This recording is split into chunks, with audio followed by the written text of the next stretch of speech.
म्हणजे मला असं वाटतं आपली बाकीच्या मी देशात जाते जेव्हा मिडल ईस्टमध्ये वगैरे किंवा दुसरीकडे, की कसं एक साऊथ इंडियन मल्याळी विशेषतः गेले, की ते आणखीन 100 लोकांना नोकऱ्या लावतात. सगळेच करतात आणि का नाही करावं ना? आपल्या नातलगांना घेऊन जातात. आपण थोडे कमी पडतो का त्याच्यामध्ये? खरंय. आपण पाय खेचतो का आपल्याला एकमेकांचे? असं वाटतं की माझी एक्सक्लुझिव्हिटी जाईल. आज मी आलो ना माझ्या घरातनं अमेरिकेत, हं. दुसरा कोणी आला तर मग काय होईल? मग ते स्पेशल राहणार नाही ना.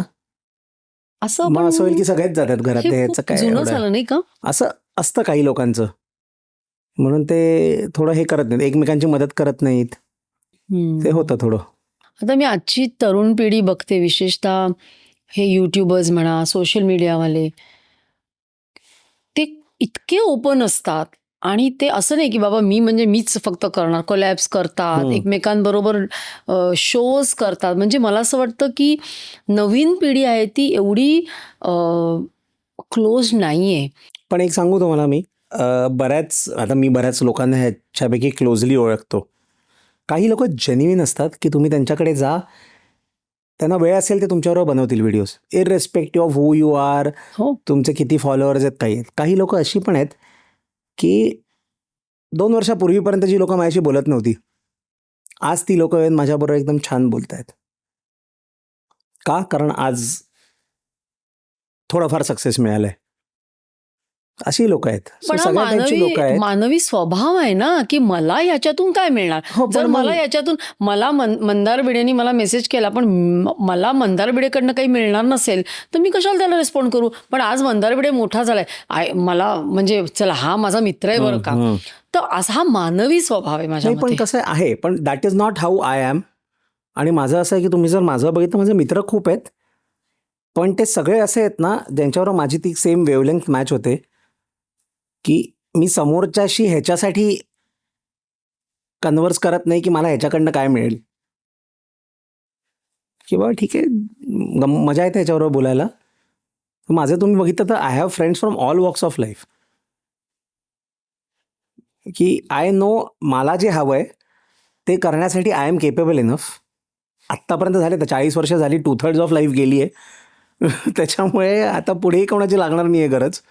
सो माझं ते कधी हे नसतं की बाबा सारखं तुम्ही त्या ह्याच्या मागेच लागलात की बाबा आता ह्याच्यानं आता इकडे जायचं, आता इकडनं इकडे जम्प करायचं. Things will happen. Trust the process, keep working hard, eventually you will get to where you want to get to. पण मग सध्याच्या जगात जी भयंकर कॉम्पिटिशन, स्पर्धा, ईर्षेच आहे, तर हा थोडा लेडबॅक ॲटिट्यूड नाही का? की होईल तसं होईल. आहे ना लेडबॅक, बट असं आहे की लेडबॅक ॲटिट्यूड बाहेरच्याला जरी दिसला तरी लाईक आय सेड मगाशी की not arrogant but extremely proud of the fact की 10 करोड मराठी लोक आहेत, त्याच्यात मी माझ्या फील्डमध्ये मी एकटा आहे आत्ता. सो जे अग्रेसिव्ह आहात तुम्ही आणि जे हसलर आहात, कुठे आहात तुम्ही आज? सो ते पुस्तकाच्या मागे लिहिलेलं असं ना, always be like a duck, appear calm above the surface but paddle vigorously under water. So तसं आहे. मी एकदा रायटिंगमध्ये मी घुसलो की मी 4 दिवस बाहेर येत नाही. सो त्या सगळ्या गोष्टी आहेत की मला जे करायचं ते मी करतो, बट मला 100 गोष्टी नाही करायच्यात की मला सिनेमातच काम करायचं आहे उद्या आणि मला स्वतःचा एक पॉडकास्टच सुरू करायचा आहे. मला नाही आवडत ते. I don't want to go out of my comfort zone and do something that out of peer pressure मला नाही करायचं आहे. येस, मला क्रिकेट खूप आवडतो, माझी इच्छा आहे at some point of time एक क्रिकेट पॉडकास्ट सुरू करायची, ते मी करीन eventually when the time is right. माझी एक इच्छा आहे, मला एक असं थ्रिलर मराठी मूवी लिहायचा आहे, कारण मी अंधाधून नावाचा एक पिक्चर 3-4 वर्षापूर्वी खूप बघितला छान होता होता. आणि मला तो इतका आवडला आणि मला ते असं राहून राहून वाटतंय की मराठीमध्ये असा एक आला पाहिजे पिक्चर.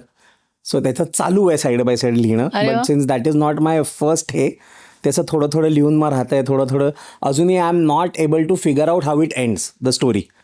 सो बिगिनिंग आहे, मिडल आहे, पण तो एंडमध्ये तो एक जो आपण म्हणतो ना एक ऑर्गनाइज केऑस एक क्रिएट करायचा असतो, तो कसा करायचा ते थोडं जोपर्यंत फिगर आउट होत नाही तोपर्यंत थोडं होल्डवर आहे.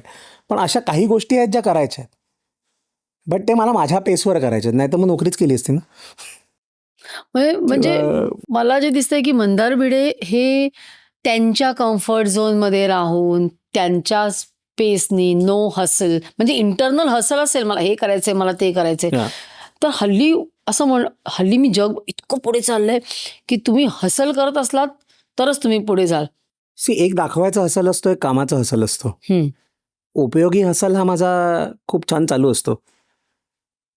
Right? क्रिएटिव्हिटीचा. मी आत्ता आज किती तारीख आहे? आज 11 तारीख आहे. मी 3 तारखेला US परत आलोय. Last 7-8 days I been working continuously, कारण आता युरोप, कॅनडा, UKच्या सगळ्या टूर्स होणार आहेत. Every day I am on calls. लोकांना दाखवायच्या गोष्टी नाही आहेत त्या, हम्म. किंवा मला वेळ नाही आहे, मला हे नाही. मी तरी माझ्या सगळ्या सोशल कमिटमेंट्स फुलफिल करतोय. लकीली काय झालंय, सेल्समध्ये नोकरी केल्यामुळे ना टाईम स्वतःचं ऑर्गनाईज करणं हे खूप शिकलोय मी चांगलं.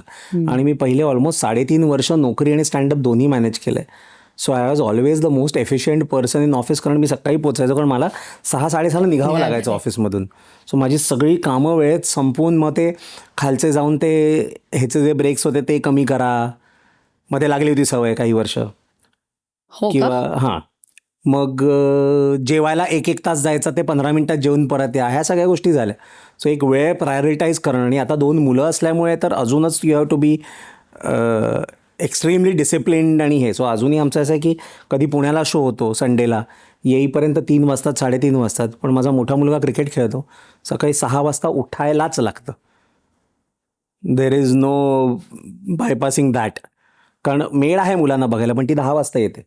हम्म. सो जो सकाळचं शेड्यूल आहे, आणि wife work, sometime she travels वीकडेजना. आणि माझं थोडं असं आहे की when it comes to my kids, things are non negotiable. माझा एखादा कधीतरी शो मी कॅन्सल करीन if I am not in the mood, but मुलांचं you can't. So I think life तशी माझी खूप डिसिप्लिन लाईफ मी जगतो. फार अशी वाईल्ड माझी अशी ही नाही आहे की बाहेर गेलं तर रात्री 3-3, 4-4 वाजेपर्यंत पार्टीज करा. If I go to a party, I make sure 1 वाजेपर्यंत आय एम होम. शोसाठी ट्रॅव्हल करतो तेव्हा you don't have a choice. ही क्लिप शेवटपर्यंत बघितल्याबद्दल खूप खूप धन्यवाद. संपूर्ण एपिसोड बघण्यासाठी खाली दिलेल्या लिंकवर क्लिक करा आणि सर्व काही चॅनलला सबस्क्राईब करायला विसरू नका.